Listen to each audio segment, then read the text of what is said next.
वास्तव में, गंगा को इस तरह से अपना परिचय देने का कारण था कि वह जहनु ऋषि की पुत्री बनकर महाराज प्रतीप को परीक्षा में डालना चाहती थी।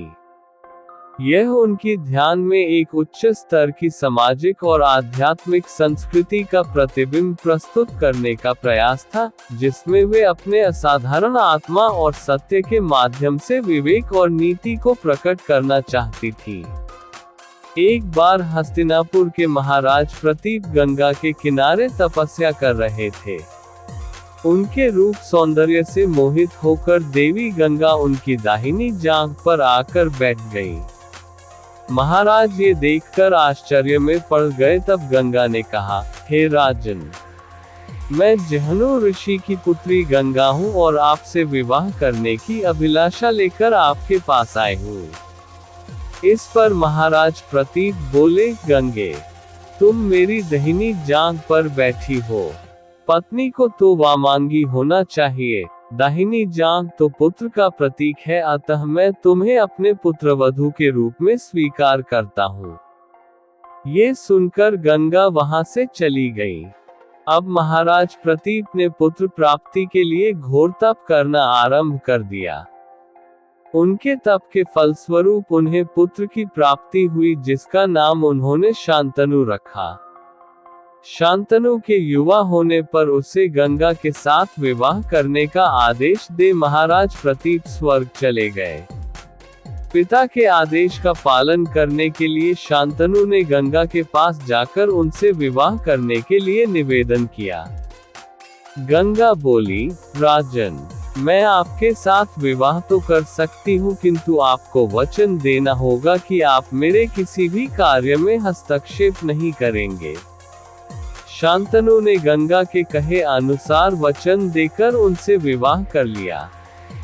गंगा के गर्भ से महाराज शांतनु के 8 पुत्र हुए, जिनमें से 7 को गंगा ने गंगा नदी में ले जाकर बहा दिया और अपने दिए हुए वचन में बंधे होने के कारण महाराज शांतनु कुछ बोल न सके। जब गंगा का 8वां पुत्र हुआ और वह उसे भी नदी में बहाने के लिए ले जाने लगी, तो राजा शांतनु से रहा न गया और वे बोले, गंगे, तुमने मेरे 7 पुत्रों को नदी में बहा दिया, किंतु अपनी प्रतिज्ञा के अनुसार मैंने कुछ न कहा। अब तुम मेरे इस 8वें पुत्र को भी बहाने जा रही हो। मैं तुमसे प्रार्थना करता हूँ कि कृपा करके इसे नदी में मत बहाओ। ये सुनकर गंगा ने कहा, राजन, आपने अपनी प्रतिज्ञा भंग कर दी है, इसलिए अब मैं आपके पास नहीं रह सकती। इतना कहकर गंगा अपने पुत्र के साथ अंतर्ध्यान हो गई। तत्पश्चात महाराज शांतनु ने 36 वर्ष ब्रह्मचर्य व्रत धारण करके व्यतीत कर दिए। फिर एक दिन उन्होंने गंगा के किनारे जाकर गंगा से कहा, गंगे, आज मेरी इच्छा उस बालक को देखने की हो रही है जिसे तुम अपने साथ ले गई थी। गंगा एक सुंदर स्त्री के रूप में उस बालक के साथ प्रकट हो गई और बोली, राजन, यह आपका पुत्र है तथा इसका नाम देवव्रत है, इसे ग्रहण करो। ये पराक्रमी होने के साथ विद्वान भी होगा। अस्त्र विद्या में ये परशुराम के समान होगा। महाराज शांतनु अपने पुत्र देवव्रत को पाकर अत्यंत प्रसन्न हुए और उसे अपने साथ हस्तिनापुर लाकर युवराज घोषित कर दिया। एक दिन महाराज शांतनु यमुना के तट पर घूम रहे थे कि उन्हें नदी में नाव चलाते हुए एक सुंदर कन्या दृष्टिगत हुई। उसके अंग अंग से सुगंध निकल रही थी। महाराज ने उस कन्या से पूछा, हे देवी, तुम कौन हो? कन्या ने बताया, महाराज, मेरा नाम सत्यवती है और मैं निषाद कन्या हूँ। महाराज उसके रूप यौवन पर रीझ कर तत्काल उसके पिता के पास पहुँचे और सत्यवती के साथ अपने विवाह का प्रस्ताव किया। इस पर धीनवर निषाद बोला, राजन, मुझे अपनी कन्या का आपके साथ विवाह करने में कोई आपत्ति नहीं है, परंतु आपको मेरी कन्या के गर्भ से उत्पन्न पुत्र को ही अपने राज्य का उत्तराधिकारी बनाना होगा। निषाद के इन वचनों को सुनकर महाराज शांतनु चुपचाप हस्तिनापुर लौट आए। सत्यवती के वियोग में महाराज शांतनु व्याकुल रहने लगे।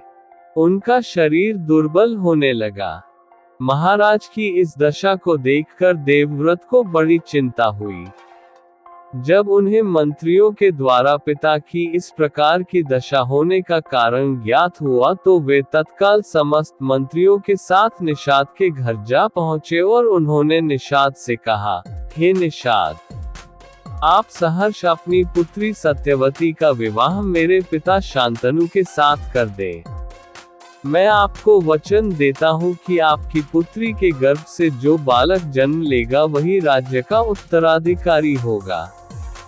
कालांतर में मेरी कोई संतान आपकी पुत्री के संतान का अधिकार छीन न पाए। इस कारण से मैं प्रतिज्ञा करता हूँ कि मैं आजन्म अविवाहित रहूंगा।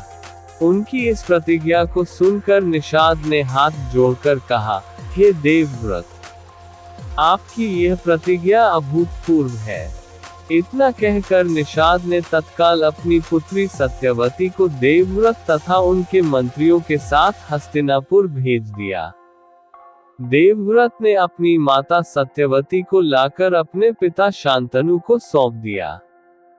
पिता ने प्रसन्न होकर पुत्र से कहा, वत्स, तूने पितृभक्ति के वशीभूत होकर ऐसी प्रतिज्ञा की है जैसी कि न आज तक किसी ने किया है और न भविष्य में करेगा। मैं तुझे वरदान देता हूँ कि तेरी मृत्यु तेरी इच्छा से ही होगी। तेरी इस प्रकार की प्रतिज्ञा करने के कारण तू भीष्म कहलाएगा और तेरी प्रतिज्ञा भीष्म प्रतिज्ञा के नाम से सदैव प्रख्यात रहेगी। तारांकन गंगा ने स्वयं का परिचय जहनु ऋषि की पुत्री के रूप में दिया जबकि वे हिमालय पुत्री थी। मैं अच्छी प्रकार से जानती हूँ कि पाठक अवश्य ये समझते होंगे कि गंगा ने ऐसा क्यों कहा, किंतु ये भी हो सकता है कि कुछ पाठकों को ज्ञात न हो कि गंगा जहनु ऋषि की पुत्री कैसे हुई। अपनी इस जिज्ञासा को शांत करने के लिए अगली कथा